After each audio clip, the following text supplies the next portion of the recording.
All right, Mr. Ahmed here for 6.1 part 1. So 6.1 is a very large section, so we broke this apart into quite a few different sections. We're going to start up our process of working with powers and exponents. So the first thing, essential question, what is a power and how do I simplify the exponent? So a power includes a base and an exponent. So for instance, if I have 4 to the third, that is a power. 4 is the base, and 3 is the exponent. And that's up at the top. And that means 4 times itself 3 times. So that 4 to the third means 4 times 4 times 4. If it said 4 to the 8th, that would mean 4 times itself 8 times. And the first thing that we're going to do is we're going to do the product of powers. Product means multiply. So to multiply powers with the same base, that means the base is the same. So this 4 or x or whatever it is, that has to be the same for us to combine them. It's kind of like terms, but not exactly. But they have to have the same exact base to combine them. So when we multiply powers with the same base, we are going to add the exponents. So for example, 4 to the 6th times 4 to the third. Those have the same base of 4, so I would add the exponents. 4 to the 6th plus 3, which is 4 to the 9th. In a similar manner, we can also do it with variables. A is the same base for both, so a to the m times a to the n is equal to a to the m plus n. So we can only combine the ones that have the same base.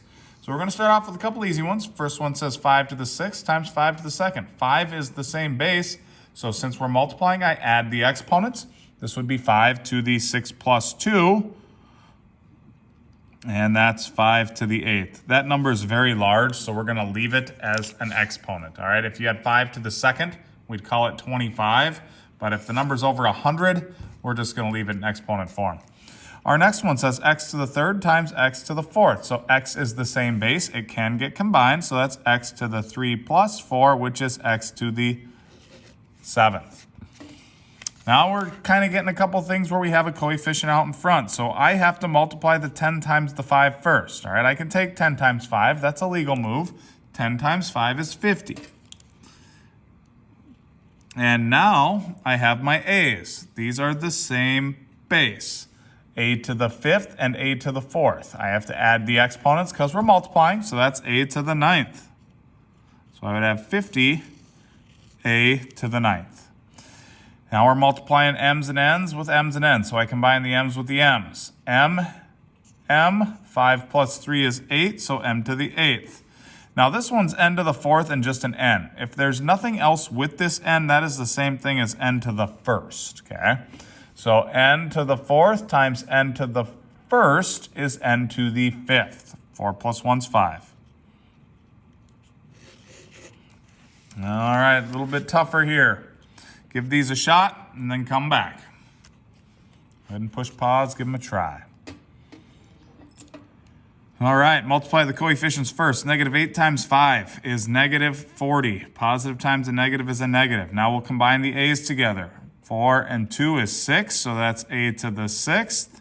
And b to the 3rd and b to the 8th, add the exponents. That's b to the 11th. Adding up those exponents. Our next one. 4, 4, and 4. So those are all the same base. Keep in mind, if it's just a 4, that's 4 to the 1st. So we have to take 2 plus 1 plus 4. 2 plus 1 is 3, plus 4 is 7. So the base stays the same, 4 to the 7th. So that is how we multiply. Next thing we're going to look at is dividing. In order for us to divide powers, we are going to subtract the exponents. Again, they still have to have the same base. So for example, 4 to the 6th divided by 4 to the 3rd has the same base of 4. Take 6 minus 3, and we get 4 to the 3rd, and it goes on the top. So technically this is still over 1, but we don't necessarily need to write it as a fraction over 1. Same process with our variables, a to the m over a to the n. We're dividing, same base, they're both a's.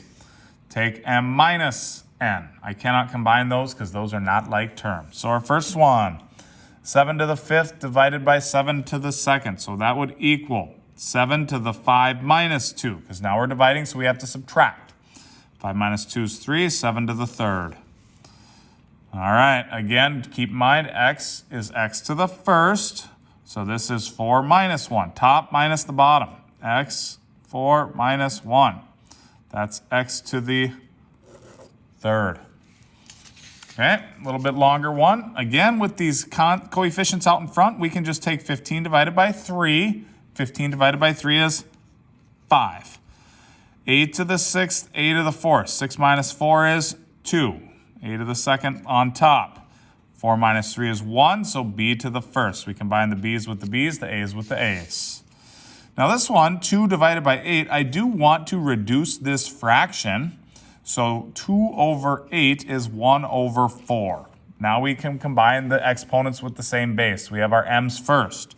5 minus 3, top minus the bottom. M to the second. 5 minus 2 for our n's.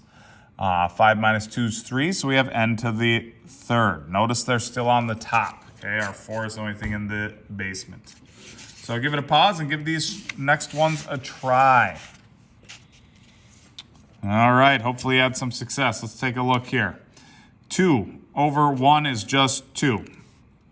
4 minus 2 for the x's is x to the second.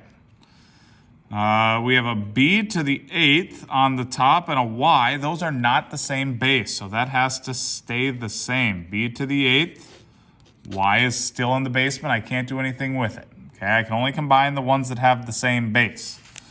Our next one, 49 divided by 7 is 7 on top. A to the third over a to the second. 3 minus 2 is 1, so I'd call that a or a to the first. And our b is just hanging out. There's no b in the bottom, so b is just going to stay right where he is. I can't combine it with anything else. So I have 7ab. And technically that's over 1. I wrote the fraction, so I'll leave it as that. And this one's multiplying. So negative 3 times 5 first is negative 15. Add the a's together. 3 and a 1 is a to the fourth. 4 plus 7 is 3, so b to the seventh. And those are our first two rules for simplifying exponents. Have a great day.